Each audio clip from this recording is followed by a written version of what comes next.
Good day, roamers. So we have changed cities. We are now in Jem, famous for the second biggest Coliseum in the world.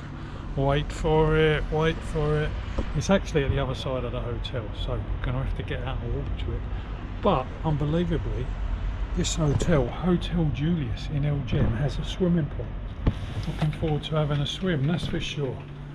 Very nice hotel. There's only 3 hotels I could actually find on the map in Jem, so this is a rather nice setup. Nice big spacious room, very crisp air conditioning, and nice bath and shower and toilet, etc. And I was able to pay cash on arrival, which was much cheaper than any of the booking apps. Really nice stuff. Awesome start to Jem. Yay! So Romans, I just managed to get up onto the roof of the hotel. This is the city of Jem. There's some historical ruins from the Roman Empire over there. We'll be having a look at later. There's a museum near the Luage station where I just arrived. And let's see if we can find the Coliseum. Oh look, there it is. It's bloody massive. Second biggest one in the world. I'm so excited to be here. That just looks fantastic. Looks like a really little interesting town. So happy to be here. Peace and love for everybody in Tunisia and for me, of course. Awesome. Gonna go and have some lunch. I've booked half board at the hotel, so it includes dinner as well, so who knows, I might be getting some authentic Tunisian food here tonight. It's very good value as well, for sure. So awesome. Look at that Coliseum. Yay! So there is the Hotel Julius. Literally a couple hundred meters away we've got the Jem, and I believe that is the road to the Coliseum. Yeah, when was I so much into history? Always, I guess, isn't it? It's what we're built of. We're built with history. So this is another one of those projects which has been undertaken with USA aid, and I'm guessing now with Trump in power then all that has been cut. So wow, this is the Arts Square. It's a beautiful design up there. It's quite mesmerising. Mosaic. Awesome. So it's a nice quiet little street. I'm going for Malawi Tom. Fast food japatos. Here you go, sir. Thank you. So yeah, I think these are bricks, sandwich, calzone, chapatis. It's all here. So I'm getting another Malawi under my belt. This one has got loads of salad in it. Loads of harissa and the eggplant paste that they put in them, so really tasty. So Romans, we're at the gates of the Colosseum where the gladiators came in. And basically it's 8 dinars, and I'm going to come and see it tomorrow. I'm going to have a wander around town. I'm going to go and see it in the early morning maybe. I'm going to find out what time it opens because it's really hot at the moment, and I'm going to go and see the museums and the other ruins. So that is the plan, but it is staggeringly big. Apparently it was built here. This was one of my big questions. It was built here because of a link to someone who was close to the throne, or may have even have been an emperor. So someone who came from this area and then went on to rise in the ranks of governance in the Roman Empire. Because if I thought, why is there a big Colosseum in Sfax, in Jem? Apparently that is the reason, and also to make the town more notable because of that reason.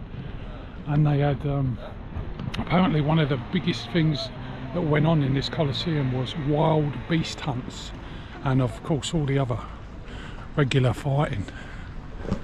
So yeah, 12 dinars. Very awesome. I'm just walking around the edge because I'm going to get some views from out here that I can't get inside because of the perspective. So it is a huge thing. Apparently it was never finished, and it was opened up and used for many different things over time. It was used for grain storage, for all sorts of things. So unbelievable structure. So I found out about these white blocks, which I've seen all over Morocco. They do in fact come from the mountains, and the guy just said to me, I don't know whether he was trying to sell me a mosaic, but it's the same kind of quality, because I've noticed that a lot of the precast concrete paving stones that they use, they just seem to wear away, like the concrete wears away, but these stones are obviously as hard as rock. Boom, boom. So as you can imagine, everything is clustered around the Coliseum. I'm just going to walk around the periphery sites today, the old ruins, and as I said, we'll leave the Coliseum for tomorrow. But it's a lovely little town, nice people. So one of the ruins very close to the Coliseum, literally we're just like half a kilometre away, is this place called Bursin. And as far as I can gather from looking at the etymology of the word, it's got something to do with a well. Now people have obviously bagged this because it's full of garbage around here, but I mean it's a lot of space. So there's goats feeding, etc, etc. Anyway, I reckon that this was something to do with water, a well or a bathing house or something like that, because that's where those words come from. So who knows? It's one of those times of archaeological imagination and trying not to look at what you're seeing. So yeah, Bursin. But someone went to the trouble of carving these stones, and you can see from the lichens on them that it's pretty ancient. So I'm here having a look at it anyway, because it's all part of the story. This was obviously a big settlement for the Romans. Very, very important. See, look, this may have been a well at some point. Yeah, I reckon this is like a little basin. Bursin. Now that's not water in there now, but what an interesting assortment of stuff. You've got a clock, you've got a nice tray, clothing articles, there's all sorts in there. Anyway, we'll leave it to the goats and we'll move on.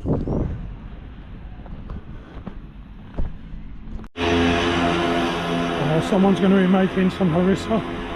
When I was in Medina a few days ago, I saw these big bunches of chilies hanging up. Big, dark, long chilies whole, not split like those ones.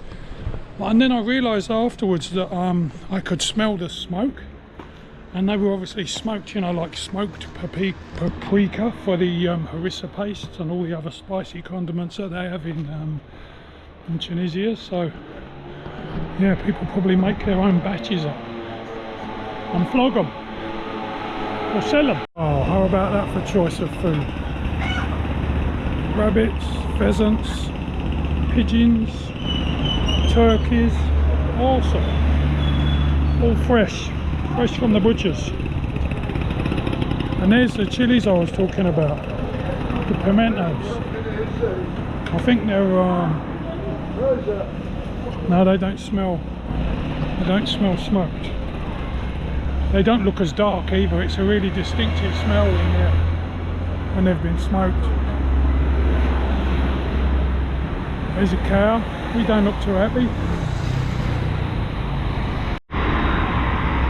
So close to the Louage station, the Museum of Archaeology over there is this next site which we're going to see just ahead. So if you look on Google Maps, a lot of people are posting about the Coliseum on this page, but this place is actually an amphitheatre. So a separate structure altogether. There's obviously a lot of condemnation that it's been allowed to deteriorate, but time does that, doesn't it? Even mountains get smaller.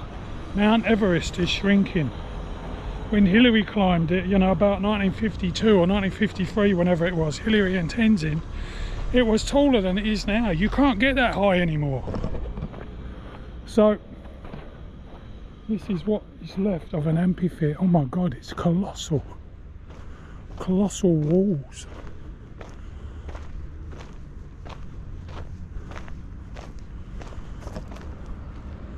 A large structure. Obviously I'm standing where the business went on. If everybody was sitting around up there, you know, people might have been running at you with swords, tridents, them net things, those things with the balls and the string which like trip you up, all that type of stuff. And here it is, pieces of rock which was once placed, bits hand by hand. I'm touching Roman rocks, Romers. Doesn't smell of much. But anyway, here you have it, we're in the amphitheatre.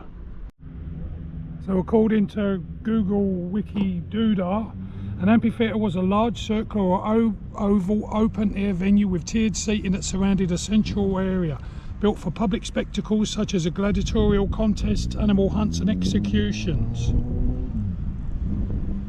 Tiered seating, pretty straightforward, isn't it? So it was a large place. I know the Coliseum over the road there is said to have seated 35,000 people.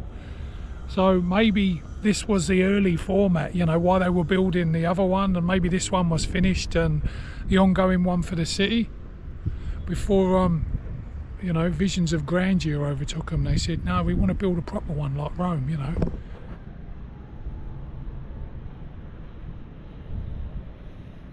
Beautiful.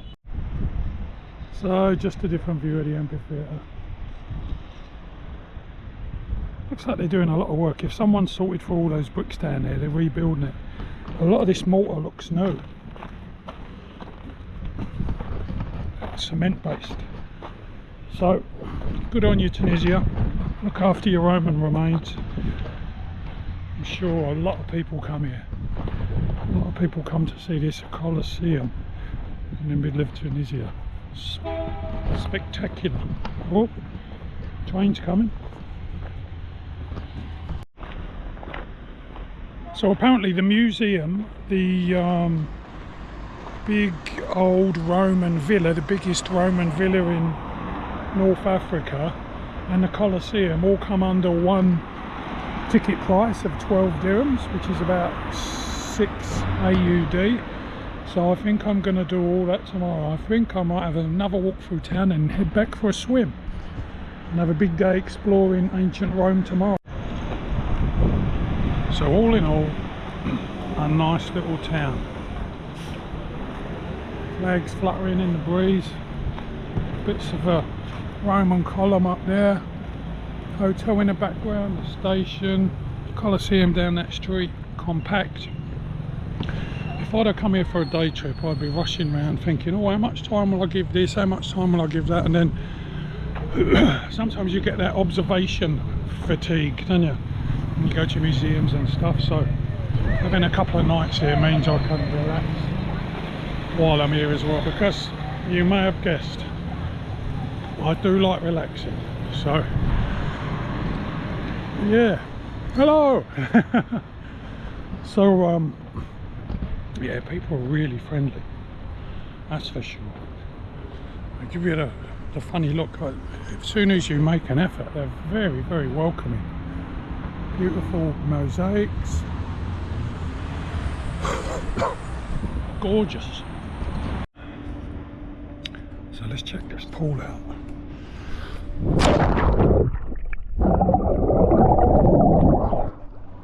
Oh my god, that's the first swim I've had since I was in the Bay of Gibraltar in can't even remember that place in Morocco.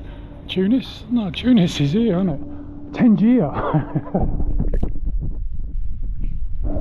Beautiful. What a decent hotel. Bonus. Well, Romans, it's a big day. The town's buzzing. It's early in the morning. It's 5 to 8. Coliseum opens at 8, so I'm going to get there early before the tour buses come. Hotel's really good. I had a lovely swim yesterday, etc. Went for dinner last night. Started at 7.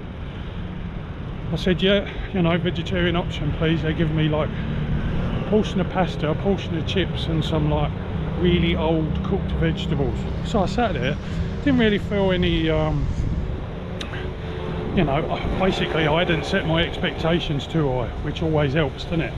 you don't set your expectations too high, then like, you know, you never have to worry too much. So yeah, and then I had a salad to start with, and I said, like, do you do dessert? Because, you know, generally they have 3 courses. They give me like an apple the size of a plum and about 5 grapes. So it's very healthy. But I did have to go out and have a wrap afterwards. Don't want to get too fat in Tunisia. I'm gonna have to like calm down my food intake. So yeah, I'm working on it. I feel like I'm falling behind. It's a beautiful little town. Watched a movie, chilled out. There it is, like the Coliseum. That's what we're all about. That talk was just feel to get us towards the Coliseum, glaring in the sunlight. Going to be a beautiful day, sunny, warm. It's actually quite chilly at the moment, which is kind of bizarre, isn't it? But yeah, really nice. Coliseum time. So mi old Romus, it is indeed 12 dirhams, which is about, I don't know, $6.50 Australian, and that covers the museum and the big Roman villa which is nearby as well. And we are inside and we are touching Roman engineering. So when I went to the amphitheatre yesterday, apparently that is 1st century AD. This is 2nd and 3rd century AD. So that is the difference there. Oh my god, it is big. How does one get around? I think the first thing to do is get up high and see the layout. So back in the day when this was all up and running, 35,000 people this held. I wonder where the nobility sat, you know, like the emperors and stuff. Obviously stretched way back. I think, as I said yesterday, over time parts of the walls were knocked down to allow other uses for the building. So the actual arena itself is not that big. You wouldn't have a lot of room to run away if someone was after you with a sword, would you?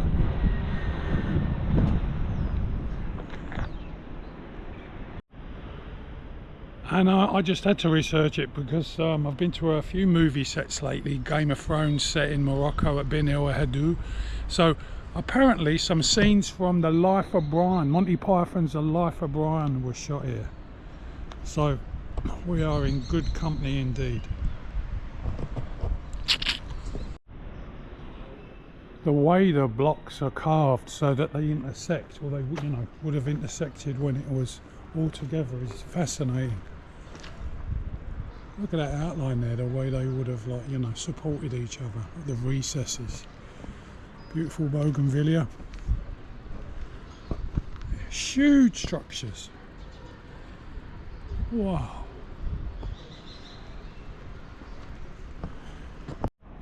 So we're going to go down into the basement in a minute, but I just want to show you all the entrances. It's where the beasts would have been kept, where the gladiators would have been kept, where they would have dragged the bodies to after the losers were chopped to pieces. It wasn't built to fall down, was it? That's for sure. No amount of earthquakes or natural disturbances would have done anything to it. It's just on a colossal scale. I mean, this is as big as the babs you see in the Medinas, and there's just dozens of archways. It's fascinating. Let's go down, see where they waited ready to perform.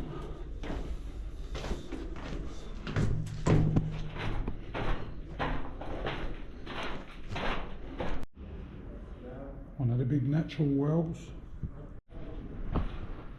They call these chambers the dungeons because obviously not everybody wanted to fight.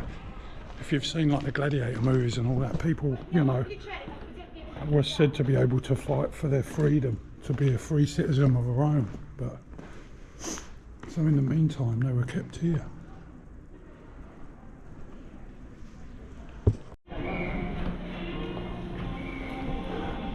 It's amazing because This makes me think of like the big Suncorp Stadium in Brisbane. They have the, you know, the sporting arena out there, and then they have a hall which runs all the way around, and this is where the beer bars would be and the hot dog stands and all that kind of thing. So planning hasn't changed that much over time, I reckon.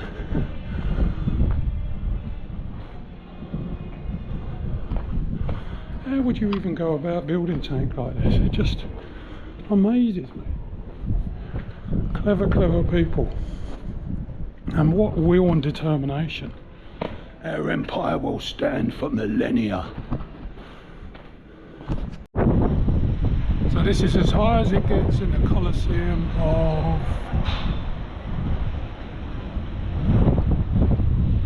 of ancient Rome. It's a bit windy now. It's nice and cool up here. Top of 27 today. Jem. What a fascinating place. What a gem of Tunisia. Remarkable. Great views as well. Really amazing. Couldn't even remember where I was in. This is definitely Jem. I guess this is where the poor people sit, up in the bleachers.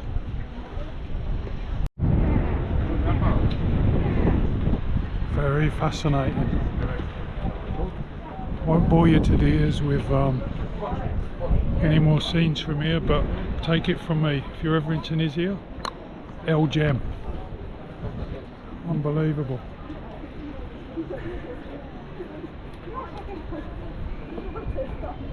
All to impress the people, to gain notoriety. You know, if you watch his gladiator movies, it's just like, you know, they want to keep the people's favour, to keep power, so they put on spectacles. I mean, obviously there was other political reasons as well, but whew, unbelievable. Anyway, one last feature. People moan about a lot of the neglect of buildings in Tunisia, Morocco, lots of places, you know, because it adds such value.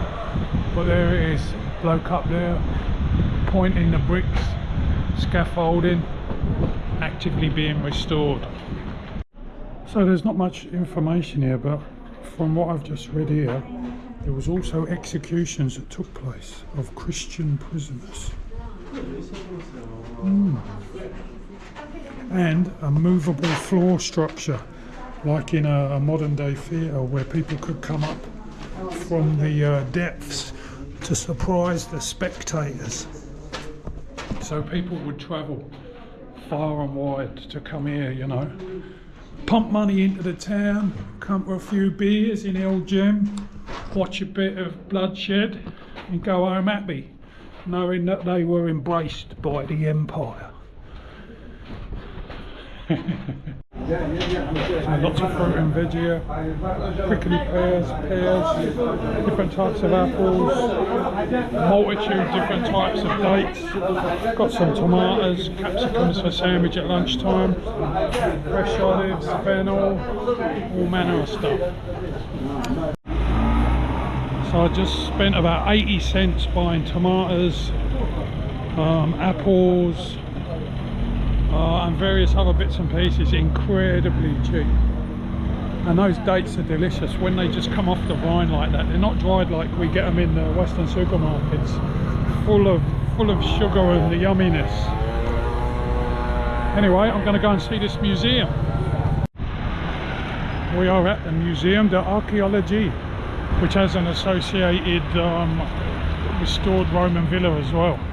So there's the opening times, and the price is included in the amphitheatre or the Coliseum ticket.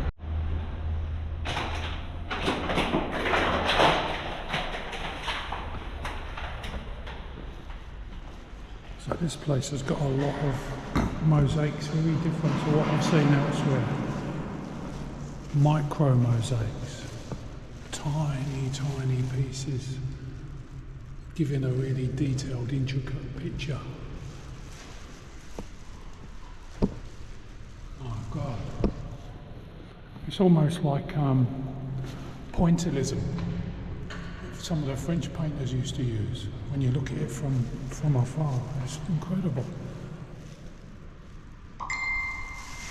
Beautiful. Lots of culture, lots of kind of godly beliefs portrayed. Dionysus, Becchiata, wild woman symbolising winter, so symbolic value. I mean, look at the detail on that. That's incredible. Tiny pieces, each one shaped individually. Wow. I don't know what to say. This place is staggeringly beautiful. I've never ever seen mosaics like this.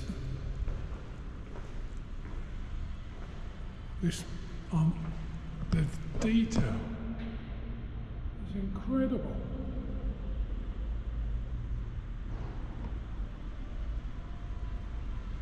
The patterns, the geometry. I can't believe they're actually letting us walk on them. My God. Look at the size of this piece. The 9 muses with their attributes.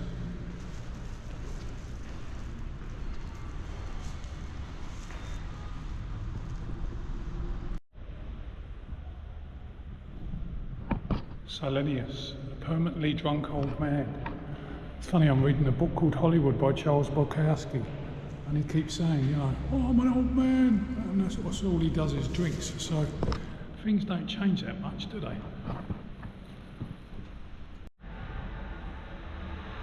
A 2,000-year-old mosaic of lions devouring a boar, and they look so animated. That's so good.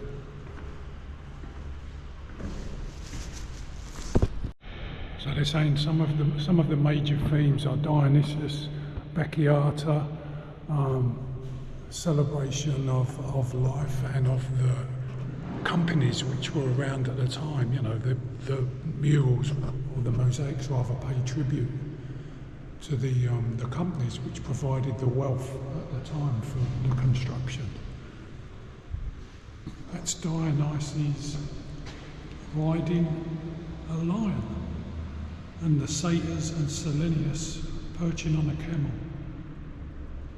with Mystis, his nurse. Absolutely amazing. I do love a bit of art, and this is just groundbreaking for me. I've never ever seen anything like it, or I never even knew that mosaics this intricate existed. I suppose that's why we come to these places, isn't it? To be enriched. One thing I learnt as well is the constructions in El Jem are some of the last of the Roman Empire, so they kind of stand on the shoulders of all the archeological, all the building formats that went before them. You know, they could draw on the best of knowledge of the Roman Empire. Maybe that's why it's just so bloody goddamn impressive. I mean, look at the way the blood is dripping down, blood portrayed in stone. It's just wonderful. So there's also sections on ceramics, metallurgy, death masks, all manner of stuff. And this is the owl room. So as well as all these fantastically restored and mounted mosaics, there's also a courtyard which actually leads to the actual remains of the complex of buildings where the mosaics were found. So I mean, this is just top notch. I'm excited.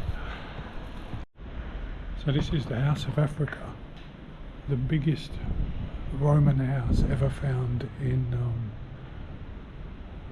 Africa, North Africa, albeit 3,000 square meters uncovered of remains and lovingly restored, just to give you a feeling of the structure.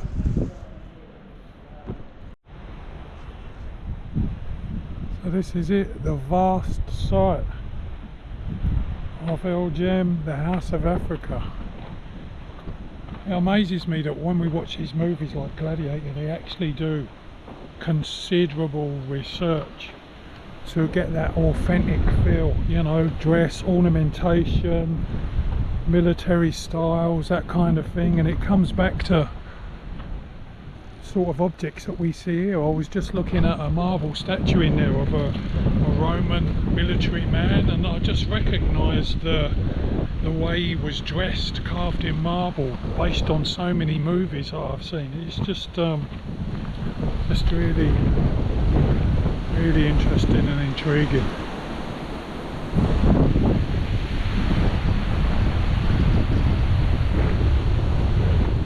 Wonderful. I was saying one of the difficulties they had at this site was the amount of water which was available. Apparently the groundwater here is really deep and it's brackish, so they had to develop really clever systems to store rainwater, to filter it and then disperse it amongst the property for its various uses. The use of cisterns, I believe they're called, such as this big cistern here.